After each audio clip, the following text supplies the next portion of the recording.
మీ అందరికీ పేరు పేరున శుభాభివందనాలు తెలియపరుస్తూ ఉన్నాను. అలాగే ఈ యూట్యూబ్ ద్వారా కూడా ఈ యొక్క కార్యక్రమాన్ని వీక్షిస్తున్న మిమ్మల్ని కూడా దేవుడు దీవించి ఆశీర్వదించునుగాక. నేరుగా దేవుని వాక్యంలోనికి నడిపించబడదాం.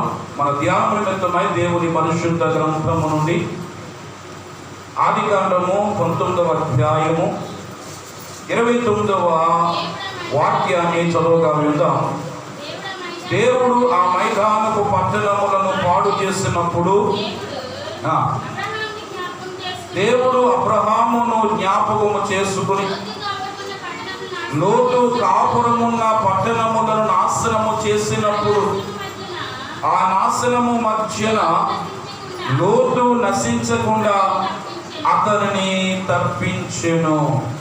ప్రియులారా, చదవబడిన వాక్య భాగములో లోతు కాపురమున్న పట్టణములను నాశనము చేసినప్పుడు ఆ నాశనము మధ్యన లోతు నశించకుండా అతన్ని తప్పించెను అనే మాటను మనం చూస్తూ ఉన్నాం. ఈ వాక్య భాగాన్ని గడిచిన వారాల నుండి మనం ధ్యానము చేస్తూ ఉన్నాం. లోతు నాశనము మధ్యలో ఉన్నాడు. నాశనము మధ్యలో ఉన్న లోతు దేవుని చేత తప్పించబడ్డాడు. నాశనమ మధ్యలో ఉన్న లోతు తప్పించబడ్డానికి గల కారణాలు మనం ధ్యానము చేస్తూ ఉన్నాం.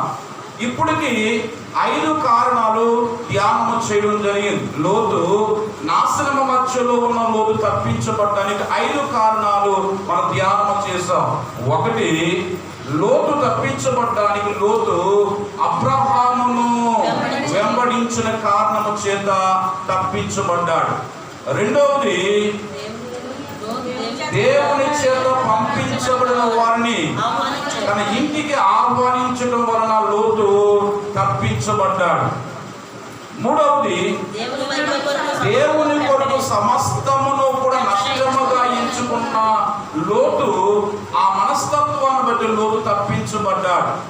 4వది, లోతు మీద దేవుని కనికరము ఉన్న కారణము చేత నాశనము మధ్యలో ఉన్న లోతు తప్పించబడ్డాడు. 5వది, దేవుని కార్యాల పట్ల తడువు చేయకుండా త్వరపడ్డాడు లోతు. అందుచేత లోతు ఏమయ్యాడు? తప్పించబడ్డాడు నాశనములో నుండి. 6వ విషయాన్ని కూడా మనం ధ్యానము చేద్దాం. అదే 19వ అధ్యాయం 17వ వచనాన్ని మనం చదివితే, ఆ దూతలు వారిని వెలుపలకు తీసుకుని వచ్చిన తర్వాత ఆయన నీ ప్రాణమును దక్కించుకున్నట్లు పారిపోము, నీ వెనుక చూడకుము, ఆ మైదానమును ఎక్కడను నిలువక నీవు నశించిపోకుండా ఆ పర్వతమునకు పారిపోమ్మని చెప్పగా. ప్రియుల వాక్యము సెలవిస్తుంది, లోతు గారి ఇంటికి దేవుని దూతలు వచ్చాయి. లోతు చేతిని, లోతు భార్య చేతిని, లోతు 2 కుమార్తెల చేతులను పట్టుకుని బయటకు తీసుకువచ్చారు. బయటకు తీసుకువచ్చినటువంటి ఆ సమయంలో దేవుడు మాట్లాడుతున్న మాటలు ఏడు తెలుసా? ఆయన నీ ప్రాణమును దక్కించుకున్నట్లు నీవు పారిపోము, వెనుకకు చూడకుము అనే మాట లోతు కుటుంబముతో దేవుడు మాట్లాడుతూ ఉన్నాడు. ప్రియులారా, ఆలోచన చేయండి. దేవుని మాట చాలా విలువైనది అని మనం గుర్తించగలుగుతూ ఉండాలి. దేవుడు చిన్న మాట చెప్పినా, పెద్ద మాట చెప్పినా దాన్ని మనం ఏం చేయాలో పాటించవలసిన వారమై ఉన్నాం. ఎందుకు అంటే ఈ లోతుతో దేవుడు మాట్లాడుతూ ఉన్నాడు, నీవు నీ ప్రాణమును దక్కించుకున్నట్లు ఏం చేయాలా? పారిపో. నువ్వు పారిపోకపోతే నీ ప్రాణం పోతుంది. నువ్వు పారిపోతే, ఈ ప్రాంతం నుంచి నువ్వు పారిపోతే నీ ప్రాణాన్ని నువ్వు దక్కించుకుంటావు లోతు అని ఏమన్నాడు తెలుసా? పారిపోతే పారిపోయావు కానీ వెనుకకు చూడకుము అని దేవుడు స్పష్టంగా మాట్లాడి పంపించాడు. ఇక్కడ అంటున్నాను, 6వదిగా దేవుడు లోతును తప్పించడానికి గల కారణం ఏంటంటే వెనుకకు చూడక ముందుకు సాగిపోతూ ఉన్నాడు లోతు. అందుకనే లోతు గారు నాశనమ మధ్యలో ఉన్న లోతు తప్పించబడ్డాడు. హల్లెలూయా, హల్లెలూయా. 26వ చూడండి, అయితే లోతు భార్య అతని వెనుక నుండి తిరిగి చూచి ఉప్పు స్తంభము ఆయను. వాక్యం సెలవిస్తుంది, దేవుడు చెప్పాడు. ఏమని చెప్పాడు? లోతు, వెనకకు తిరగకుండా మీరు ముందుకే వెళ్ళిపోతూ ఉండాలి. ఒకరు వెనకకు తిరిగితే ఏమవుతాడో దేవుడు చెప్పలేదు అక్కడ. మీరు ఎవరైనా వెనకకు తిరిగి చూచారా? ఉప్పు స్తంభం అయిపోతాడో దేవుడు ముందు చెప్పలేదు. కానీ మనం అర్థం చేసుకోవాల్సిన విషయం తెలుసా? వెనకకు తిరిగి చూస్తే ఏదో విధంగా మన జీవితం నష్టం అనేది కలుగుతుంది అనే ఆలోచన మనకు రావాలి. దేవుడు చెప్పినప్పుడు అది చెయ్యకపోతే ఏదో విధంగా మనం నష్టపోతాం అనే ఆలోచన మనకు రావాలి. దేవుడు ఏమన్నాడు? వెనకకు తిరిగి చూడొద్దు అన్నాడు తప్ప చూస్తే మీరు ఇలాగ అయిపోతారని దేవుడు ముందుగా చెప్పలేదు. అటువంటి సమయాలలో లోతు భార్య, లోతు ఇద్దరు కుమార్తెలు ప్రయాణమై వెళ్ళిపోతున్న సమయాల్లో, వారు వెళ్ళిపోతున్న సమయాల్లో ఆకాశము నుండి అగ్ని గంధకములు కురిపించబడ్డాయి. ఆ కురిపించబడిన సమయాలలో వాక్యం సెలవిస్తూ ఉన్న 25వ వచనములో ఆ పట్టణములను, ఆ మైదానమంతటిని, ఆ పట్టణములలో నివసించిన వారందరినీ నేల మొలకలను నాశనము చేసెను. ఆల్రెడీ ఏమైపోతుంది? అగ్ని కురిసింది, అదంతా కూడా నాశనం అయిపోయింది. అటువంటి సమయాలలో వెళ్ళిపోతూ ఉన్నటువంటి లోతు భార్య ఏమవుతుందో చూద్దామని వెనకకు తిరిగి చూడగా ఈనాటి వాక్యము ఉప్పు స్తంభముగా మారిపోయింది. దేవుని ప్రజలను ఆలోచన చేయండి. దేవుని వాక్యములో ఉన్న శక్తిని మనము గుర్తించగలుగుతూ ఉండాలి. మనం గుర్తించకపోతే ఇంకెవరు గుర్తిస్తారు? ఒక అన్యుడికి తెలియదు దేవుని మాటలో ఉన్న శక్తి ఏమిటో, అన్యుడికి తెలియదు దేవుని మాటలో ఉన్న ప్రభావం ఏమిటో. మందిరానికి రాని వాడికి అర్థం కాదు. మందిరానికి వచ్చిన మనకు, దేవునితో అడుగులు వేస్తున్న మనకు, దేవునితో సహవాసం చేస్తున్న మనకు దేవుని మాటలో ఉన్న శక్తి మనకు అర్థం కావాలి. ఇంకా దౌర్భాగ్యం ఏమిటో తెలుసా? ఎన్ని సంవత్సరాలు మందిరానికి వచ్చినప్పటికీ కూడా ఎప్పటికీ కూడా దేవుని మాటను అర్థము చేసుకోలేని వ్యక్తులు కూడా ఇంకా సంఘాలలో కనబడుతూ ఉన్నారు. ఈరోజు సంఘానికి వెళుతున్నావమ్మా, ఎందుకు నీ జీవితంలో వాక్యం నెరవేర్చబడలేదా అంటే అర్థం వారి యొక్క నోటి ద్వారా మాటలు రావు. ఎందుకు నీవు నీ ప్రవర్తన మార్చుకోలేదు? ఎందుకు మందిరానికి వెళుతున్నా నువ్వు బుద్ధులు మార్చుకోలేదు? మందిరానికి వెళుతున్నా నీ మాట మారలేదు, నీ ప్రవర్తన మారలేదు, నీ బ్రతుకు మారలేదు. మందిరానికి వెళుతున్నావు కదా, ఎన్ని సంవత్సరాలు అంటే చాలా సంవత్సరాల సీనియరిటీ కనబడుతుంది, కానీ వారి జీవితంలో సిన్సియరిటీ అనేది కనబడటం లేదు. ఎందుకు?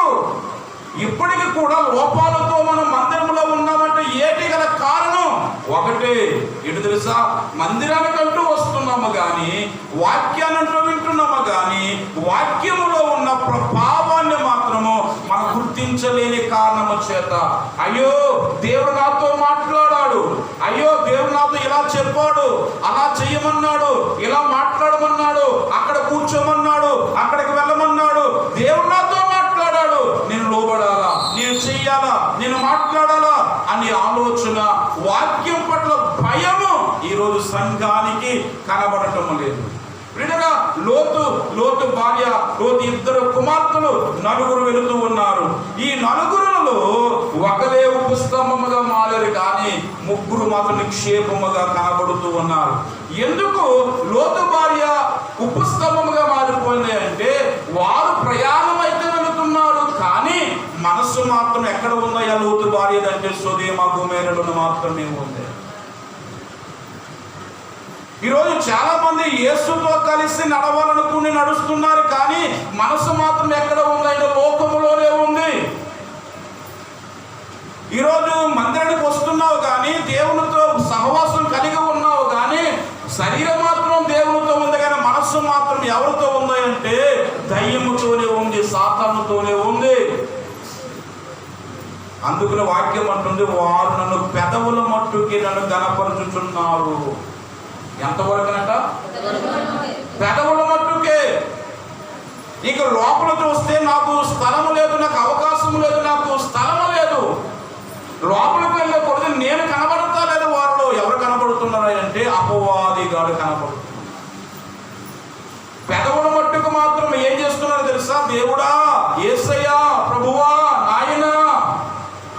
ప్రార్థనలలో విలువైన మాటలు పెదవుల ద్వారా వస్తూ ఉంటాయి. హృదయంలో తొంగి చూచినప్పుడు హృదయంలో ఎవరు కనబడుతుందో తెలుసా? అపవాదిగాడు, అపవాదిక క్రియలు కనబడుతూ ఉన్నాయి. అందుకని దేవుడు అంటున్నాడు, వారు పెదవుల మట్టుకి నన్ను కనపరుచు ఉన్నారు. దేవుని ప్రజలు ఆలోచన చేయండి.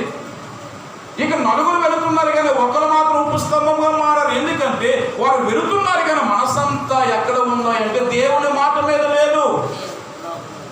అయ్యో, ఇంతకాలం నేను సంపాదించుకున్న సంపద అంతా కూడా అక్కడ ఉంది. అది ఏమైపోతుంది? అది ఏమైపోతుంది? అది ఎలా ఉందో తెలుసా? నాశనం రాకముందు సొదొమ పట్టణము దేవుని తోట వలె కనబడుతూ ఉందట. దేవుని తోట వలె పచ్చగా ఉంది, పుష్కలంగా ఆహారం దొరుకుతుంది, సస్యశ్యామలంగా ఉంది.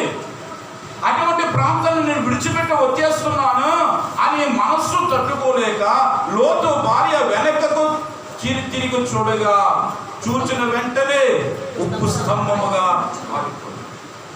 ఇంకా నా భార్య తిరిగిందని భర్త తిరగలేదు, నా తండ్రి తిరిగిన కూతురు తిరగలేదు. ఎవరి దారి వారది అన్నట్లుగా వారు ముందుకు వెళ్ళిపోతూ ఉన్నారు. హల్లెలూయా, హల్లెలూయా, హల్లెలూయా.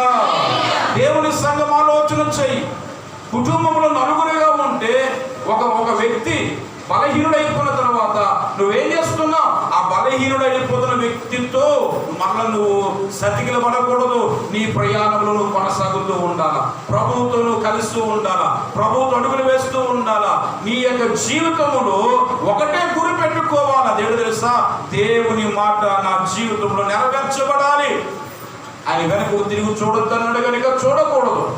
ఆయన మాట్లాడకూడదు అన్నాడు కనుక మాట్లాడకూడదు. ఆయన మౌనంగా ఉండమన్నాడు కనుక మౌనంగా ఉండాలి. ఒక వాక్యము నీ జీవితం నెరవేర్చబడగలుగుతూ ఉన్నదా? ఎందుకు వెనకకు తిరిగి చూడొద్దు అన్నాడు దేవునికి తెలుసు. ఆ సొదొమ గొమొర్ర పట్టణం అంతా ఏమైపోతుందో తెలుసా? అగ్ని చేత కాల్చబడతా. అది శపితమైనటువంటి నాశనంగా కనబడుతూ ఉంది. అందులో పాపం అనేది అధికంగా కనబడుతుంది. ప్రియురా, అది వాక్యం అంటుందండి. వారు ముందు ఏం కనబడుతుంది? దేవుని రక్షణ కనబడుతుంది, వెనకాల దేవుని శిక్ష కనబడుతూ ఉంది. ఎవరి ముందు? లోతు కుటుంబానికి ముందు ఏముంది తెలుసా? రక్షణ. దేవునికి రక్షణ లోతు కుటుంబానికి ముందు ఉంది. లోతు కుటుంబానికి వెనకాల ఏముందో తెలుసా? దేవుని యొక్క శిక్ష కనబడుతూ ఉంది. మన జీవితాల్లో ఎప్పుడు దేవుని శిక్ష కొరకు మనం ఎదురు చూడని అవసరం లేదు. దేని కొరకు ఎదురు చూడాలా? దేవుడిచ్చే రక్షణ కొరకే ఎదురు చూడవలసిన వారం అయి ఉన్నాం. ప్రియుడా, వెనక ఏం కనబడుతుంది చెప్పండి? సాతాను మాట ముందు దేవుని మాట కనబడుతుంది. లోతు గారి కుటుంబానికి ఒకవేళ ప్రయాణం చేస్తూ ఉన్నప్పుడు వెనక నుంచి ఒక స్వరం వినబడవచ్చు. లోతు భార్య, లోతు కుమార్తెలారా, ఒకసారి నా వైపు తిరిగి చూడండి. నన్ను విడిచిపెట్టి వెళ్ళిపోతున్నారా? ఇంతవరకు మీరు పెంచుకున్న మొక్కలు ఏమైపోయాయి? ఇంతవరకు మీరు సంపద ఏమైపోయింది? మీరు సంపాదించినటువంటి ఆస్తిపాస్తులు ఏమైపోయాయి? నన్ను విడిచిపెట్టి మీరు వెళ్ళిపోతున్నారా? వెనకకు తిరిగి చూడండి అని మనస్సులో ప్రేరేపణ కలగవచ్చు. సాతానుడు ఎలాగోలాగో వెనక చెప్పాలి అని ఆలోచనతో ఉండొచ్చు. కానీ ఆ నలుగురులో ఒకరు మాత్రమే ఏమైపోతుంది తెలుసండి? సాతాను ప్రేరేపణకు లోబడిపోయారు. హల్లెలూయా, హల్లెలూయా. సామెతలో ఏమని వాక్యం అంటుందో తెలుసా? ఇదిగో, పాపులు నిన్ను ప్రేరేపింపగా ఒప్పుకోకు.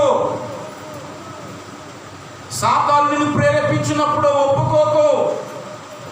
ఎందుకో తెలుసా? నీ ముందు దేవుని మాట ఉంది, వెనకాల సాతానుడికి మాట ఉంది. దేవుని మాట ముందుకు లాగుతూ ఉంటుంటే వెనక ఉండి సాతానుడు వెనకకు లాగుతూ ఉంటాడు.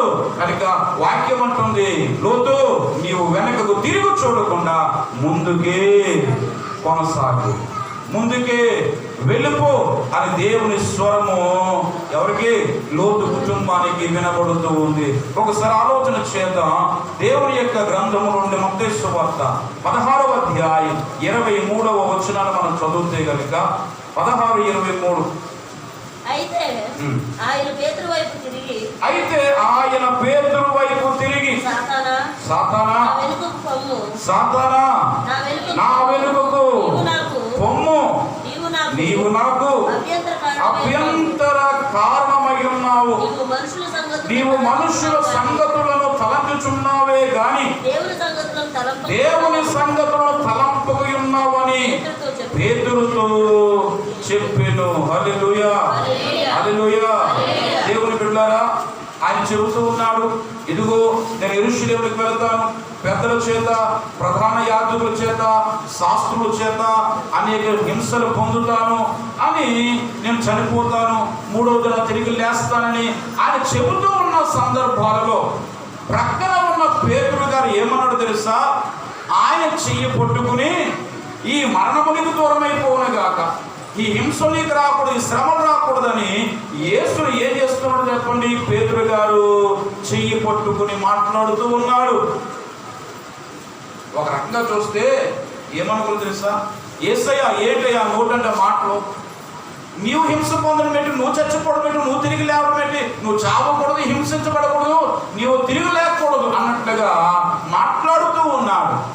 అప్పుడు దేవుడు ఏమన్నాడు తెలుసా? పేతురును చూచి ఆయన 23వ వచనములో 22వ వచనములో ఒక మాటగా పేతురు ఆయన చెయ్యి పట్టుకుని, ప్రభువా అది నీకు దూరమవును గాక, అది నీకెన్నడూ కలగదని ఆయనను దేవుణ్ణి గద్దించే స్థాయికి వచ్చేసాడు పేతురు గారు. పేతురు గారు ఎవరిని గద్దిస్తున్నాడట? దేవుణ్ణి గద్దించేస్తున్నాడు. ఈరోజు అటువంటి స్థాయిని సంపాదించుకున్న లోకంలో ఉన్నారు. ఒక విశ్వాస అయి ఉండి పాస్టర్ గారిని గద్దించేస్తూ ఉంటారు, ఒక స్టూడెంట్ అయి ఉండి టీచర్ని గద్దించేస్తూ ఉంటాడు, లేదా ఒక చిన్న స్థాయిలో ఉన్నటువంటి వ్యక్తి పెద్ద స్థాయిలో అధికారిని గద్దించేస్తూ ఉంటాడు.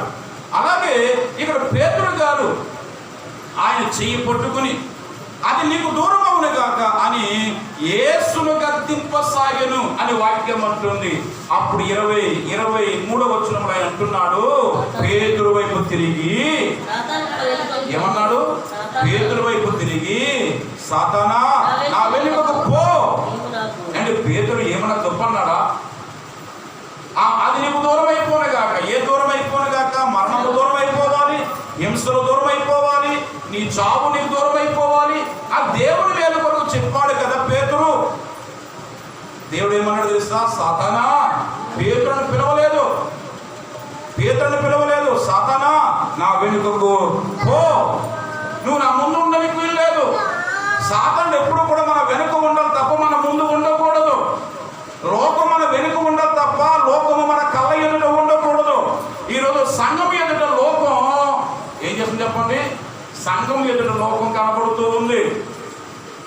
సంఘం ఎదుట లోకం కనబడుతుంది. సంఘం ఎదుట లోకం యొక్క ఫ్యాషన్ కనబడుతూ ఉంది. ఈరోజు లోకాన్ని చూసి సంఘం నేర్చుకునే రీతులలో సంఘము దిగజారిపోయింది. ప్రియులరా, సంఘమును చూసి లోకం నేర్చుకోవాలి, కానీ లోకమును చూసి సంఘము నేర్చుకుంటుంది. పేతురుతో దేవుడు ఏమన్నాడు? నా ముందే నడవయ్యా పేతురు అన్నాడా? కాదు. ఓ పేతురు, సాతానా నా వెనుకకు పో. ఎందుకో తెలుసా? అక్కడ వాక్యం అంటుంది, నీవు మనుషుల సంగతులను తలంచుచున్నావే గాని దేవుని సంగతులను తలంపకి ఉన్నావు. వాక్యం అంటుంది ప్రియులరా, మనుషుల సంగతులు వెనకల ఉండాలి, దేవుని సంగతుల ముందు ఉండాలి. వాక్యం ఏమంటుంది? పేతురు గారికి కళ్ళ ఎదురు ఏం కనబడుతుంది అంటే మనుషుల యొక్క సంగతులే ఆలోచన ఉన్నది, కానీ దేవుని సంగతులను పేతురు గారు ఆలోచన చేయటం లేదు. అందుకని అలా మాట్లాడుతూ ఉన్నాడు. నేను అంటూ ఉన్నాను ప్రియులరా, ఎందుకు పేతురు గారిని పట్టుకుని పేతురు అని పిలవకుండా సాతానా అని పిలిచాడంటే ఆ లోపల ఉన్నటువంటి వాడు ఎవరు తెలుసా? సాతానుడే. ఈరోజు పై చాలా బాగున్నారు అనుకుంటున్నా కానీ కొంతమంది సాతాను చేత ప్రేరేపించబడి ఏదో మనకు మేలు చేసే వారికి ఉంటారు, కానీ దాని వెనకాల గంపడం అది కీడు. తలపెట్టాలని ఆలోచన కలిగి మాట్లాడేవారు కనబడుతూ ఉంటారు. ఆలోచన చేయండి. దేవుడు కనుక ఏమన్నాడు? పసిగట్టి, సాతానా నీవు దేవుని సంగతి అర్థం కావటం లేదు, దేవునికి చిత్తం అర్థం కావటం లేదు, సాతానుడా నా వెనుకకు పో అని దేవుడు మాట్లాడుతూ ఉన్నాడు. ప్రియులారా, వాక్యం అంటుందండి, సంఘము వెనకాల సాతాను ఉండాలి తప్ప ముందు ఉండకూడదు. మనుషులు సంగతులు వెనకాల తప్ప ముందు ఉండకూడదు. విషయాలు గమనించాలని ప్రభు పేరును మనం చేస్తూ ఉన్నాను. ఆఖరికి ఒక వాక్యం చెప్పిన ముగిస్తాను. హెబ్రీ పత్రికలో 10వ అధ్యాయం, హెబ్రీ పత్రిక 10వ అధ్యాయం 38-39 వచనాలను చదవండి. 10వ అధ్యాయం 38-39. నా ఎదుట నీతిమంతుడైన వాడు విశ్వాసం మూలముగా జీవించును గాని అతడు వెలుగు తీసిన ఎడల అతని యందున ఆత్మ సంతోషం ఉండదు. అయితే మనము నశించుటకు వెలుగు తీయవారము కాము గాని ఆత్మను రక్షించుకున్నటకు విశ్వాసము గలవారమై ఉన్నాము. హల్లెలూయా, హల్లెలూయా. అంటే వాక్యం సెలవిస్తుందండి, వెలుగు తీయవాడు ఆత్మను రక్షించుకోలేడట. అక్కడ వాక్యంలో అదే కనబడుతూ ఉంది. మనము నశించుటకు వెలుగు తీయవారము కాము గాని ఆత్మను రక్షించుకున్నటకు విశ్వాసము గలవారమై ఉన్నాం. అంటే వెలుగు తీసేవాడు, దేవుని వాక్యం పట్ల వెలుకాడేవాడు ఆత్మను రక్షించుకోలేడట. వీళ్ళరా ఒక మాట చెప్పిన ముగిస్తున్నాను. నీ జీవితంలో ఏ విషయంలో నీవు వెనుకకు వెళ్ళిపోతూ ఉన్నావు? ఏ విషయంలో వెనుకకు వెళ్ళిపోతూ ఉన్నావు? దేవుని మాటలు నెరవేర్పులో వెనుకకు వెళ్ళిపోతున్నావా? లేకపోతే సాతాను యొక్క మాటలు నెరవేర్చుకోవడంలో నువ్వు వెనక్కి వెళ్ళిపోతున్నావా?